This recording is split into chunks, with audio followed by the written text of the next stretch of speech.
Assalamualaikum warahmatullahi wabarakatuh.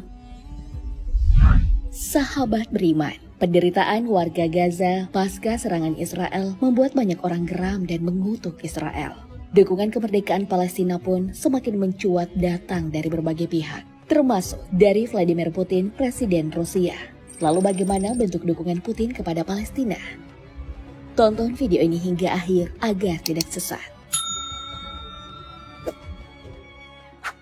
Rusia dan label komunis seolah tak bisa dipisahkan, dan kita tahu bersama bahwa komunis bertentangan dengan Islam. Tapi ternyata Rusia mendukung Palestina untuk bebas dari penjajahan Israel. Lain halnya dengan Arab Saudi yang tidak memberikan solusi apa-apa terhadap konflik menahun kedua negara tersebut. Malahan Arab Saudi diam-diam menjalin hubungan dekat dengan Israel. Padahal dulunya negara minyak tersebut menolak menormalisasi hubungan dengan Israel. Hal itu pun membuat hak-hak Palestina semakin terpinggirkan. Sebenarnya, bukan hanya Arab Saudi, tapi juga negara-negara Arab lainnya terkesan tak mau ikut campur dalam konflik dua negara itu. Alasannya beragam. Salah satunya soal ketakutan akan kekuatan Israel yang sudah punya senjata nuklir. Kita tinggalkan sejenak soal Arab Saudi dan fokus ke posisi Rusia dalam konflik Israel-Palestina. Kalau Israel backingan Amerika Serikat, Palestina justru didukung Rusia. Salah satu buktinya lewat pernyataan Menteri Luar Negeri Rusia, Sergei Lavrov yang menyatakan bahwa rakyat Palestina harus diizinkan mendirikan negara supaya konflik Israel-Palestina berakhir. Rusia dan Liga Arab adalah pihak yang harus memberikan kontribusi untuk mewujudkan perdamaian tersebut. Bicara soal kontribusi, Rusia memang termasuk ke dalam anggota mediator internasional bernama Kuartet Timur Tengah atau disebut juga Kuartet Diplomatik yang terlibat dalam proses mediasi perdamaian Israel-Palestina. 3 anggota lainnya adalah Perserikatan Bangsa-Bangsa, Amerika Serikat, dan Uni Eropa. Mandat dari kelompok yang terbentuk pada tahun 2002 tersebut ternyata adalah memediasi perdamaian dan mendukung rakyat Palestina mempersiapkan untuk menjadi sebuah negara. Sayangnya, Amerika Serikat malah menyimpang. Pada 2020 lalu saat Donald Trump masih menjadi Presiden Amerika Serikat, ia pernah mengajukan proposal sebagai solusi perdamaian Israel-Palestina. Isinya soal pembagian wilayah Yerusalem yang selalu diperebutkan kedua pihak tersebut. Kota Yerusalem akan menjadi ibu kota Israel, sedangkan Palestina hanya akan diberikan wilayah Yerusalem Timur. Proposal tersebut diumumkan pada saat kunjungan Benjamin Netanyahu ke Gedung Putih pada Januari 3 tahun lalu. Proposal perdamaian itu ternyata tidak disetujui oleh beberapa negara di dunia, termasuk Rusia. Alasannya karena Palestina tidak dilibatkan sama sekali dalam hal tersebut. Padahal, jelas-jelas Palestina sebagai pihak yang berkonflik harus ikut andil. Makanya Ludmila Vorobieva, Duta Besar Rusia untuk Indonesia mengatakan kalau Palestina adalah salah satu pihak yang punya hak dalam pengambilan keputusan penting tersebut. Dari tindakan Amerika Serikat, bisa dilihat keberpihakan negara adidaya tersebut kepada Israel. Rusia tentu menentang dukungan Amerika kepada Israel secara terang-terangan. Bahkan aksi saling serang antara Hamas dan Israel yang menewaskan banyak masyarakat sipil yang terjadi baru-baru ini juga diklaim adalah kesalahan Amerika Serikat. Оказывали давление на обе стороны, именно на обе, то на одну, то на другую, но каждый раз без учета коренных интересов. Palestina tentunya tahu kalau Rusia berada di pihaknya dan sangat mengapresiasi pendirian tersebut. Makanya yang mendukung Kuartet Diplomatik dalam proses mediasi. Hal ini diungkapkan Muhammad Abbas dalam pertemuannya bersama Putin di sela-sela konferensi interaksi dan langkah-langkah menumbuhkan kepercayaan di Asia tahun lalu di Kazakhstan. Abbas menyampaikan kepuasannya atas sikap Rusia selama ini. Ia berkata, ketika Anda mengatakan Anda mendukung legitimasi internasional, ini sudah cukup bagi saya, dan itulah yang saya inginkan. Oleh karena itu, kami senang dan puas dengan posisi Rusia. Dukungan Rusia kepada Palestina seolah tak akan pernah surut.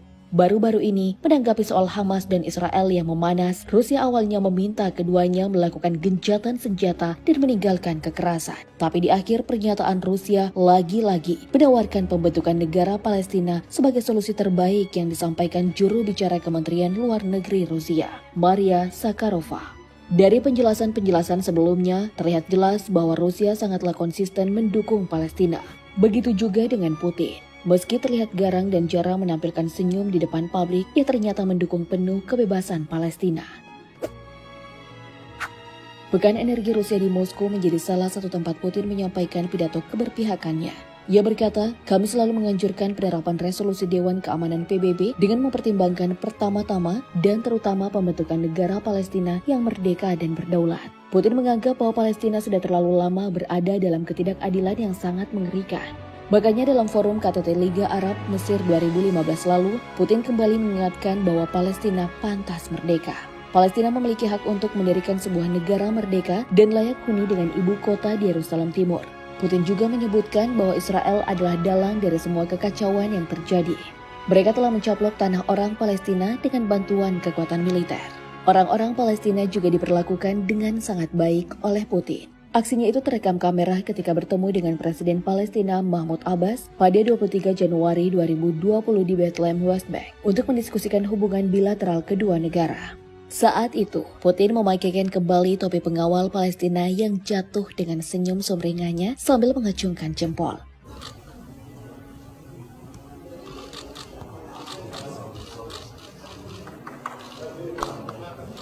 Putin memang dikenal sangat menghargai dan mencintai Islam. Terbukti dengan pengakuannya tentang umat muslim menjadi bagian dari sejarah Rusia yang tak terpisahkan. Ia juga menentang siapa saja yang melakukan penghinaan terhadap Nabi Muhammad SAW.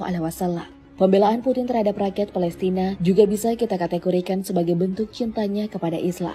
Putin tentu tak sendiri. Ramzan Kadyrov, pemimpin wilayah Chechnya, juga akan berdiri di pihak Rusia untuk mendukung kemerdekaan Palestina. Melihat ketidakadilan dunia dalam konflik Palestina dan Israel, Kadyrov meminta masyarakat internasional untuk mengambil tindakan adil.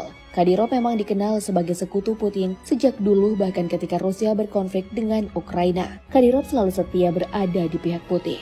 Dukungan Putin kepada Palestina ternyata bukan hanya lewat kata-kata dan perlakuan. Ternyata ada yang mengklaim bahwa Putin dan Rusia membantu dalam hal peralatan perang. Invasi Rusia ke Ukraina yang terjadi beberapa waktu lalu menyebabkan beberapa senjata Ukraina dirampas dan diduga diserahkan kepada Hamas untuk digunakan saat menyerang Israel pada Sabtu 7 Oktober lalu. Tuduhan tersebut disampaikan langsung oleh Kepala Badan Intelijen Pertahanan Ukraina, Kirylo Budanov, dalam wawancara eksklusifnya bersama media lokal Ukraina, Ukrainska Pravda. Pernyataan Budanov turut didukung oleh Presiden Ukraina, Volodymyr Zelensky. Ia sangat yakin bahwa Rusia terlihat dalam penyerangan Hamas ke Israel.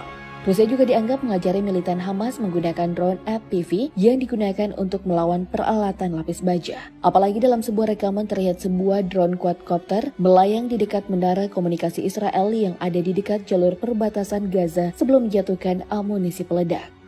Apa yang terjadi pada Palestina, terutama warga Gaza, memang sangatlah kejam dan tidak manusiawi. Berpuluh-puluh tahun mereka hidup dalam ketakutan dan berharap suatu saat nanti mereka bisa hidup bebas dan nyaman. Rusia bukanlah satu-satunya negara yang mendukung hal tersebut. Tentunya ada banyak negara lain yang mendukung langkah Hamas untuk membawa Palestina keluar dari penderitaan. Sahabat beriman, Rusia memang bukanlah negara Islam, tapi rela pasang badan untuk kemerdekaan Palestina.